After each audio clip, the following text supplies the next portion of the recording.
আসসালামু আলাইকুম ওয়া রাহমাতুল্লাহি ওয়া বারাকাতুহু। আহমাদুহু ওয়া নুসাল্লি আলা রাসূলিল কারীম। আউযু বিল্লাহি মিনাশ শাইতানির রাজীম। বিসমিল্লাহির রহমানির রহিম। ওয়া মা খালাকতুল জিন্না ওয়াল ইনসা ইল্লা লিয়াবুদুন। সাদাকাল্লাহুল আযীম। আল্লাহ রাব্বুল আলামিনের দরবারে শুকরিয়া যে আল্লাহ তাআলা আমাদেরকে সুস্থতার সাথে বেঁচে রেখেছেন। সুস্থতা আল্লাহ তাআলার বড় একটা নেয়ামত। সারা দুনিয়ার মানুষ একটা করোনা ভাইরাসের মতো পেরেশানিতে আল্লাহ তাআলা আমাদেরকে রেখেছেন। এর মধ্যে আল্লাহ তাআলা আমাদেরকে সুস্থ রেখেছে। এই জন্য শুকরিয়া আল্লাহ তাআলার কাছে। সামনে মাহে রমজান, অত্যন্ত মহামান্বিত একটা মাস আল্লাহ তাআলা বান্দার জন্য দিয়ে দিয়েছেন কোনো মাফের মাফ করার জন্য। আর দুনিয়াতে যে অশান্তি সৃষ্টি হয়েছে আমাদের আমলের কারণে, আমরা আমল করতে পারিনি, বুঝতে পারিনি। এই জন্য আল্লাহ তাআলার কাছে ইস্তেগফারের সাথে মাপ চেয়ে ফিরে আসে যে আল্লাহ আমরা বুঝতে পারিনি, আমাদেরকে মাফ করে দেন। ক্লাস 9-এর ইসলাম শিক্ষা বিষয়ের আজকে তৃতীয় অধ্যায়ে আলোচনা হবে। ইবাদত বিষয়ে অল্প সময় আল্লাহ তাআলা তৌফিক দিয়ে দেন। প্রথম অধ্যায়ে ঈমানিয়াতের বিষয়ে আলোচনা হয়েছে, আকায়েদ, জান্নাত জাহান্নাম, ইমানের 7টা বিষয়ের সম্বন্ধে আলোচনা হয়েছে। আজকে আলোচনা করব অল্প সময় ইবাদত বিষয়ে। আমি স্টুডেন্টদের যেভাবে রুটিন করে দিয়েছি সবাইকে বলে দিয়েছি, তোমরা প্রতিষ্ঠান যখন বন্ধ থাকে তখন রুটিনটা সামনে নিয়ে প্রতিদিন প্রত্যেকটা বিষয় থেকে অন্তত একটা করে প্রশ্ন যদি আমরা রেডি করতে পারি তাহলে পুরো বইটা আমাদের জন্য সহজ হয়ে যাবে। যে কোনো জায়গা থেকে যে কোনো প্রশ্ন আসলে আমরা যেন উত্তর করতে পারি। এর জন্য প্রত্যেকটা বই থেকে আগে সুন্দর করে রিডিং করে নেব, নিয়ে আমরা প্রশ্নগুলো অনুধাবনমূলক, জ্ঞানমূলক যে প্রশ্নগুলো আছে এই প্রশ্নগুলো যাতে আমাদের একটাও বাদ না পড়ে, বিষয়গুলো যেন ক্লিয়ার হয়। এর জন্য আমরা চেষ্টা করব যেভাবে রুটিন দেওয়া আছে ওইভাবে করার জন্য। আজকে ইবাদত বিষয়ে আলোচনা হবে। ইবাদত অর্থ বন্দেগী করা, দাসত্ব করা, গোলামি করা, নমনীয়তা প্রকাশ করা, ভদ্র আচরণ করা। ইবাদতের মাধ্যমেই আল্লাহ তাআলার নৈকট্য অর্জন করা যায়। আল্লাহ তাআলা তৈরি করছেন আমাদেরকে একমাত্র ইবাদতের জন্য। আল্লাহ সৃষ্টির উদ্দেশ্য হলো আল্লাহ তাআলা আমাদেরকে সৃষ্টি করছেন, উদ্দেশ্য হলো আমরা আল্লাহর ইবাদত করব। আল্লাহ তাআলা আদেশ নিষেধ মেনে চলা, যেসব আদেশ করছেন যেমন সালাত, সাওম, হজ, যাকাত, এগুলো পালন করা এবং যেগুলো পরিহার করতে বলছেন সুদ, ঘুষ, বেপরতা, বেহায়াপনা, অশ্লীলতা, ছিনতাই, চুরি ইত্যাদি, এগুলো মানুষকে ঠকানো, এগুলো থেকে পরিহার করা, এগুলো থেকে বেঁচে থাকাই ইবাদত। এরপর রাসূলুল্লাহ সাল্লাল্লাহু আলাইহি ওয়াসাল্লাম আমাদেরকে যেভাবে দেখাই দিয়েছেন ওই পথ অনুযায়ী একে অপরের সাথে চলাফেরা, ওঠা বসা, সুন্দর ব্যবহার করা, আচরণ করা, সমস্ত কিছু ইবাদত। যেহেতু আল্লাহ তাআলা আয়াতের মধ্যে বলছেন যে আমি মানুষ আর জিনকে বানাচ্ছি, আমার খালাকতুল জিন্না ওয়াল ইনসা, জিন এবং ইনসানকে বানাচ্ছি একমাত্র ইবাদত তৈরি করার উদ্দেশ্য হলো ইবাদত করার জন্য। এই জন্য 24 ঘন্টা জিন্দেগি ইবাদত হবে যদি আমরা কি করতে পারি, আল্লাহ তাআলার হুকুম আর রাসূলুল্লাহ সাল্লাল্লাহু আলাইহি ওয়াসাল্লামের তরিকা মতো চলতে পারি। পুরো জিন্দেগি, খানা পিনা, চলাফেরা, ওঠা বসা, ব্যবসা বাণিজ্য, চাকরি, যে যার মধ্যে আসে, পড়াশোনা, সব কিছু ইবাদত হবে। আজকে যদি স্টুডেন্টগুলো যে সময়টুকু পেয়েছে এই সময়টা যদি আমানতদারির সাথে, আল্লাহ তাআলা জানমাল সময় আমানত হিসেবে দিয়েছে, এই সময়টুকু যদি আমানতদার হিসেবে আমানতের সাথে যদি আমরা আমানতদারিভাবে আদায় করতে পারি, সঠিক ব্যবহার করতে পারি, তাহলে আল্লাহ তাআলা আমাদেরকে কি করবেন, এই কাজগুলো, পড়াশোনা, ব্যবসা বাণিজ্য, সমস্ত কিছু ইবাদত হিসেবে গণ্য করে নেবেন। এদের ইবাদতের মাধ্যমে আল্লাহ তাআলা নৈকট্য অর্জন করে দেয়, আনুগত্য, দাসত্ব প্রকাশ করে দেয় এবং এর মধ্যে দুনিয়া আখিরাতে আল্লাহ তাআলা কল্যাণ রেখেছেন।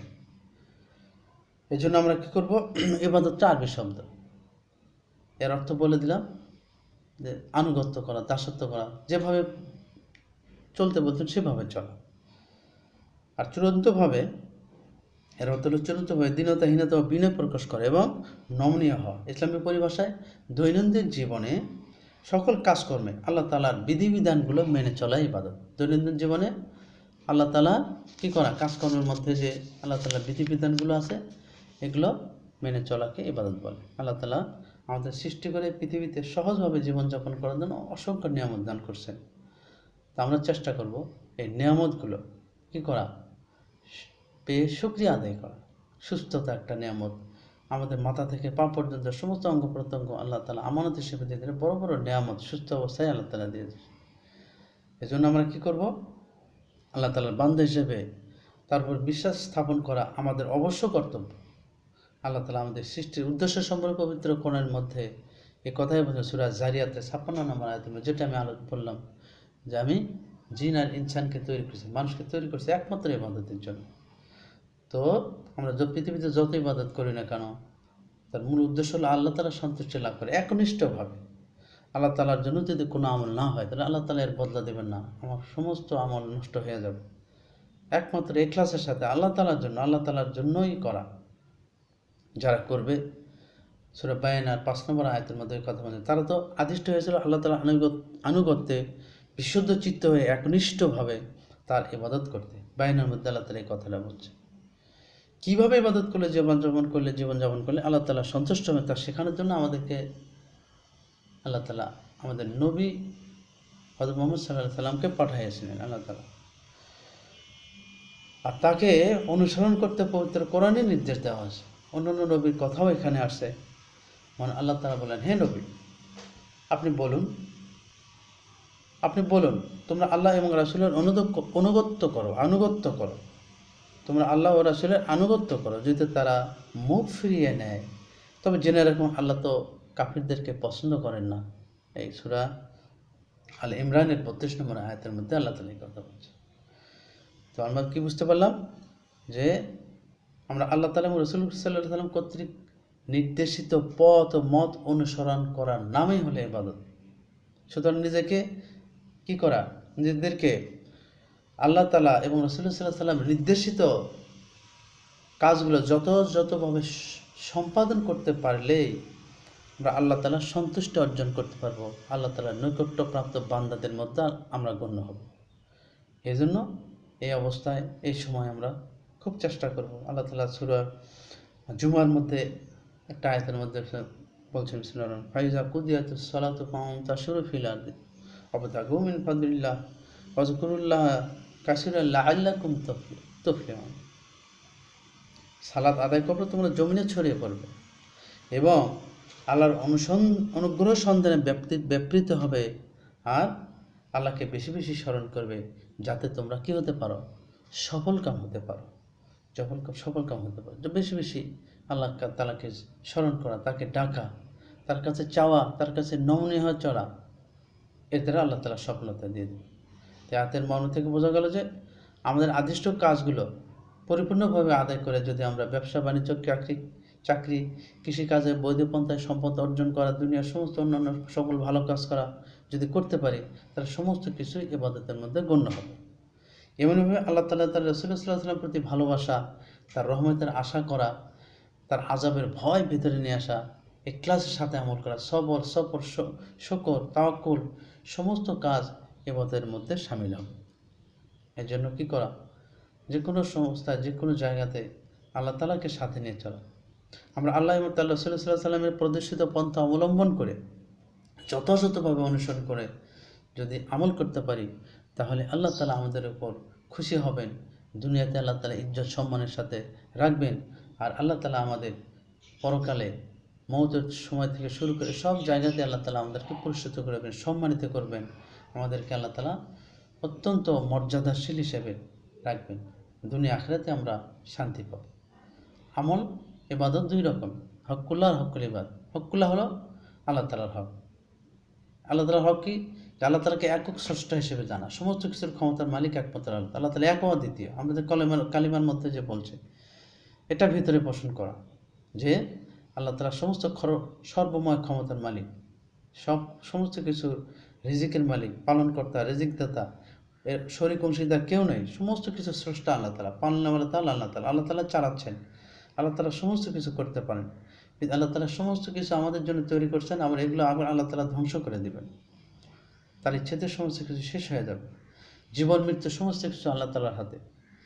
এইভাবে আমরা যদি একনিষ্ঠভাবে আল্লাহ তাআলাকে জেনে যদি কী করি, যে আল্লাহ তাআলার ইবাদত করি, যেহেতু আল্লাহ তাআলা ইবাদত করার জন্যই তৈরি করছেন, সকাল থেকে সন্ধ্যা, সন্ধ্যা থেকে সকাল, সমস্ত কিছুর মধ্যেই, সমস্ত কিছু আমলের মধ্যে একনিষ্ঠভাবে যদি আল্লাহ তাআলা আল্লাহ রাসূলুল্লাহ সাল্লাল্লাহু আলাইহি ওয়াসাল্লামের তরিকা মতো চলি, তাহলে কি হবে? কাজ করতে থাকে আমার ঘুম খানা পিনা সমস্ত কিছু ইবাদতের মধ্যে গণ্য হবে। আর এগুলো আল্লাহ তাআলা সম্পর্কে সমস্ত বিষয়গুলোকে মেনে নিয়ে আর মনে প্রাণে বিশ্বাস করে যদি আমল করতে পারি, তাহলে সমস্ত আমল ইবাদত হিসেবে গণ্য হবে। আর এটা হলো বান্দার উপর আল্লাহ তাআলার হক। আল্লাহর হক আদায় করতে হলে অবশ্যই নিজের কাজগুলো আমাদের করতে হবে। 1 নম্বর, সামগ্রিক জীবনে আল্লাহর সার্বভৌমত্ব কর্তৃত্ব স্বীকার করা। 2 নম্বর, আল্লাহ তাআলার সকল আদেশ এবং নিষেধ মেনে চলা। আদেশ যেভাবে করছেন সেভাবে করা, নিষেধ যেভাবে করেন সেখান থেকে পরেশ থাকা। আর সর্বাবস্থায় সব সময় আল্লাহ তাআলার নিকট সমর্পণ করা এবং তার অনুগ্রহ কামনা করা। সব সময় আল্লাহ তাআলার কাছে চাওয়া, আল্লাহ তাআলার দেখানো পথে চলার জন্য আমাদেরকে তৈরি থাকা। আমরা ব্যক্তিগত, পারিবারিক, সামাজিক, অর্থনৈতিক, রাজনৈতিক, রাষ্ট্রীয় সমস্ত জীবনে আল্লাহর বিধানগুলো মেনে চলব। এতে আল্লাহ তাআলা আমাদের উপর খুশি হবেন। আমরা বাবা মা আছে, আমাদের বড়রা যারা আছেন তাদেরকে মেনে চলব। আজকে যে ইবাদত বিষয়ে ক্লাস 9-এ যে আলোচনাটা হইতেছে, এই বিষয়ে যে ইবাদতের গুরুত্বপূর্ণ একটা বিষয়, এটা প্রত্যেকটা কাজ কেমন ইবাদত হবে, এইটা শিক্ষণীয় বিষয়। তো কী করলে চললে আল্লাহ তাআলা খুশি হবেন, সন্তুষ্ট হবেন, এর ফলে আমরা কী পাবো? দুনিয়া আখিরাতে পুরস্কৃত হব, শান্তিতে থাকবো। এটা হলো হক্কুল্লাহ। হক্কুল ইবাদ হলো বান্দার হক। মানে সামাজিক সমাজে বসবাস করতে বিভিন্নভাবে একজন আরেকজনের সহযোগিতা লাগে, একজন আরেকজনের উপর নির্ভর করতে হয়। পিতামাতা, ভাই বোন, আত্মীয় স্বজন, সমস্ত কিছুর হক আছে। তাদের হক আদায় করা, প্রতিবেশীর হক আদায় করা, আত্মীয় স্বজনের হক আদায় করা, সুখে দুঃখে একজন আরেকজনকে সহযোগিতা করা, তাদেরকে বিভিন্নভাবে সাহায্য করা, এগুলো হলো পরস্পর প্রতি সহানুভূতিশীল আচরণ করা, কাউকে কষ্ট না দেওয়া, এগুলো হলো বান্দার হক। হাদিস ও কোরআনের মাধ্যমে, কোরআন এবং হাদিসের মাধ্যমে আমরা এটাই জানতে পারি যে ইসলামে বান্দার হক তথা মানবাধিকারের গুরুত্ব অত্যন্ত বেশি, অনেক গুরুত্ব। মানবাধিকারের গুরুত্ব অনেক বেশি। মানুষের অধিকার, এটা আল্লাহ তাআলাই আমাদেরকে দিচ্ছেন যে মানুষের প্রতি মানুষের অধিকার রয়েছে। অনেক আয়াত আল্লাহ তাআলা মানবাধিকার সম্পর্কে বলছেন। রাসূলুল্লাহ সাল্লাল্লাহু আলাইহি ওয়াসাল্লাম বলছেন, নিশ্চয় তোমার উপর তোমার প্রতিপালকের, তোমার শরীরের, তোমার স্ত্রী ও সন্তান সন্ততির হক রয়েছে। অন্যত্র রাসূলুল্লাহ সাল্লাল্লাহু আলাইহি ওয়াসাল্লাম আরও বলেছেন, একজন মুসলমানের উপর অপর মুসলমানের 6টা হক রয়েছে। কয়টা হক? 6টা অধিকার। 1 নম্বর, সালামের জবাব দেওয়া। 2 নম্বর, রোগীকে দেখতে যাওয়া। 3 নম্বর, জানাজায় অংশগ্রহণ করা। 4 নম্বর, দাওয়াত দিলে তা কবুল করা। 5 নম্বর, মজলুমকে সাহায্য করা। আর 6 নম্বর হলো হাসির জবাব দেওয়া। বুখারী এবং মুসলিম শরীফের হাদিস। এই জন্য মানুষের প্রতি মানুষের হক বা অধিকার আছে 8টা। কটা ভাগে ভাগ করা হয়েছে? 8টে ভাগে। নিকট আত্মীয়ের হক, প্রতিবেশীর হক, দেশবাসীর হক, শাসক শাসিতের হক, সাধারণ মুসলমান হক, অভাবী লোকদের হক এবং অমুসলিমের হক। আজকে সারা দুনিয়াতে যে সমস্যা, বেশিরভাগ লোক অভাবের মধ্যে আছে, অনেকে চাইতে পারে না, বলতে পারে না। আমাদের আশপাশে খোঁজখবর নেওয়া, আমাদের প্রতিষ্ঠান থেকে ওইরকম একটা করা হয়েছে যে খোঁজখবর নিয়ে সমস্ত জায়গাতে কেউ যেন অভাবী লোক যারা আছে তারা যেন না খেয়ে না থাকে, এর জন্য আমরা সবাই চেষ্টা করব। অযথা সময় নষ্ট না করে এই দুর্যোগের সময় আমরা সবাই চেষ্টা করব যে আল্লাহ তাআলাকে খুশি করার জন্য আমরা পারতপক্ষে যার যা সামর্থ্য আছে এভাবে এই মানুষের প্রতি যে হক আছে, অধিকার 8টা, এর মধ্যে বিশেষ করে অভাবী লোকদের হক, মুসলমান অমুসলমান যারা আছে, যারাই বিপদগ্রস্ত আছে, সবার কাছে আমাদের সাহায্যের জন্য এগিয়ে যাওয়া। আল্লাহ তাআলা তৌফিক দিয়ে দেন। সমস্ত কিছু ইবাদতের মধ্যে শামিল হবে। ইবাদতের মধ্যে সবচেয়ে গুরুত্বপূর্ণ ইবাদত হলো নামাজ। আল্লাহ তাআলা নামাজকে ফরজ করছেন আমাদের উপর, 5 ওয়াক্ত নামাজ। কিয়ামতের দিন সর্বপ্রথম নামাজেরই হিসাব হবে। যে ব্যক্তির নামাজ ঠিক হয়ে যাবে, আল্লাহ তাআলা সমস্ত আমল ঠিক বলে গণ্য করে নেবে। প্রথম নামাজ সম্পর্কে জিজ্ঞেস করা হবে। এজন্য নামাজ এইভাবে আদায় করা, আল্লাহ তাআলা, আল্লাহ রাসূল সাল্লাল্লাহু আলাইহি সাল্লাম কি বলছেন যে কিয়ামতের দিন বান্দার কাছে সর্বপ্রথম নামাজের হিসাব নেওয়া হবে। আরেক জায়গায় ইসলাম 5টা স্তম্ভের মধ্যে প্রতিষ্ঠিত, এর মধ্যে দ্বিতীয় স্তম্ভ হলো নামাজ। এজন্য প্রথম হলো ঈমান, দ্বিতীয়ই হলো নামাজ। ঈমানের সাথে আমার সমস্ত আমল হয়। ইমানের সাথে আমল হয়, ইমানের সাথে নামাজ হয়, ইমানের সাথে আমাদের ইমান যত সুন্দর হবে, ইমানের ব্যাপারে যত সুন্দর হবে, আমার নামাজ তত সুন্দর হবে। নামাজের ফরজ ওয়াজিব সুন্নতগুলো জানতে হবে। হ্যাঁ, দৈনিক 5 ওয়াক্ত নামাজ আল্লাহ তাআলা ফরজ করেছেন আমাদের উপর, ফজর, জোহর, আসর, মাগরিব, এশা। আর কি করা? সালাত একজন মুমিন বান্দাকে, নামাজ একজন মানুষকে মন্দ ও গৃহীত কাজ থেকে বিরত রাখে। যার নামাজ মন্দ কাজ থেকে বিরত রাখবে না, তার নামাজের মধ্যে সমস্যা আসে মনে করতে হবে।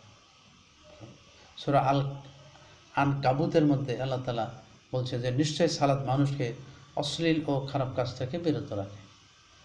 এজন্য শরীয়ত অনুমোদিত কারণ ব্যতীত কখনোই সালাত ত্যাগ করা যাবে না। গুরুত্বের সাথে আমরা সালাত আদায় করব, সময়ের প্রতি খেয়াল করে আদায় করব। সালাতের অনেক গুরুত্ব আছে, ধর্মীয় গুরুত্ব আছে।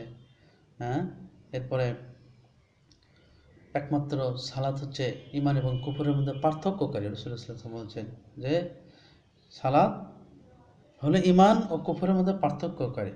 রাসূলুল্লাহ আরো বলেন 5 ওয়াক্ত সালাত ঠিক তেমনি তার সালাত আদায়কারীর গুনাহসমূহ দূর করে দেয়। কেমনভাবে দূর করে দেয়? যদি কারো বাড়ির পাশ দিয়ে একটা উদাহরণ দিচ্ছেন, যদি নদী প্রবাহিত থাকে এবং কোনো লোক দৈনিক 5 বার ওই নদীতে গোসল করে, তাহলে কি তার শরীরে কোনো ময়লা জমতে পারে? কোনো ময়লা কি থাকতে পারে? সাহাবীগণ সাথী যে যাদের নিয়ে বসেছেন, ওনারা উত্তর দিয়ে রাসূলুল্লাহ তা তো থাকতে পারে না। তো রাসূলুল্লাহ সাল্লাল্লাহু আলাইহি ওয়াসাল্লাম বললেন যাও কি তখন যে 5 ওয়াক্ত সালাত ঠিক ওই রকমই যে আদায় করবে গুরুত্ব সহকারে, তো তার গুনাহসমূহ এইভাবে আল্লাহ তাআলা দূর করে দেবেন। এজন্য আমরা কি করব? আমরা জামাতের সাথে সালাত আদায় করার চেষ্টা করব। রাসূলুল্লাহ সাল্লাল্লাহু আলাইহি ওয়াসাল্লাম বলেন যে জামাতের সালাত আদায় করলে একাকী সালাত আদায় করার চাইতেও 27 গুণ বেশি সওয়াব পাওয়া যায়। বুখারী এবং মুসলিম শরীফের হাদিস। এজন্য আমরা কি করব? জামাতের সাথে আদায় করার জন্য চেষ্টা করব। আল্লাহ তাআলা সূরা বাকারার 43 নম্বর আয়াতের মধ্যে এই কথা বলছেন যে তোমরা রুকুকারীদের সাথে রুকু করো। এজন্য আমরা চেষ্টা করব জামাতের সাথে আদায় করার জন্য নামাজ। আল্লাহ তাআলা তৌফিক দিয়ে দেন। সামনে রমজানুল মুবারক আসতেছে। এই সাওম এটাও আমরা সুন্দরভাবে, এর ফার্সি শব্দ, এর অর্থ রোজা। সাওমের আরবি শব্দ সাওম আর এর ফার্সি শব্দ হলো রোজা। আবিধানিক অর্থ হলো বিরত থাকা। ইসলামী পরিভাষায় সাওম হলো শবে সাদেক থেকে সূর্যাস্ত পর্যন্ত আল্লাহ সন্তুষ্টি লাভের আশায় নিয়তের সাথে পানার ও ইন্দ্রিয় তৃপ্তি থেকে বিরত থাকা, এটা হলো সাওম। সাওমের অনেক গুরুত্ব আছে। সাওম এর সময় আল্লাহ তাআলা দোয়া কবুল করে নেন। বান্দা আল্লাহর জন্য একনিষ্ঠ হয়ে, সামনে অনেক কিছু খাবার থাকা সত্ত্বেও গোপনে প্রকাশে আল্লাহ তাআলা ভয়ে কেউ কিছু স্পর্শ করে না। সাওমের বদলা একমাত্র আল্লাহ তাআলাই দিয়ে দেবে। সাওমের বদলা আল্লাহ তাআলা দেবে। সাওমের যে ইফতারের সময় এইসব বান্দা যখন দোয়া করে আল্লাহ তাআলা দোয়া কবুল করেন। আর বান্দার কাজ দেখে আল্লাহ ফেরেশতাদেরকে এরকম বলেন যে দেখো আমার বান্দারা কিভাবে খাবার নিয়ে বসেছে কিন্তু খাইতেছে না, ক্ষুধার যন্ত্রণায় কাতর হয়েছে, খাইতেছে না। এজন্যই সামনে সাওম আছে, এই ইবাদতটা অত্যন্ত গুরুত্বপূর্ণ। আমরা চেষ্টা করব এই বিষয়গুলো যেন আমরা সমস্ত হক আদায় করে সাওম আদায় করতে পারি। বাকি আরও যে ফরজ ইবাদতগুলো আছে এগুলো চেষ্টা করব বন্ধের মধ্যে আমরা আমাদের বিষয়গুলো এরকম বিভিন্ন ক্লাসগুলো যেগুলো হইতেছে সমস্ত স্টুডেন্টরা আমরা চেষ্টা করব যথাযথভাবে একনিষ্ঠভাবে আল্লাহ তাআলাকে খুশি করা। আমাদের অভিভাবক যারা আছে, বাবা মা যাদের আছে, তাদের কথা মতো চলা, অযথা সময় নষ্ট না করে এই দুর্যোগের সময় খেয়াল করা যে আমি নিজে কী করে সুস্থ থাকতে পারি আর সমাজের সমস্ত মানুষ কী করে সুস্থ থাকে, এর জন্য চেষ্টা করা। আল্লাহ তাআলা সবাইকে আমল করার তৌফিক দান। আলহামদুলিল্লাহ।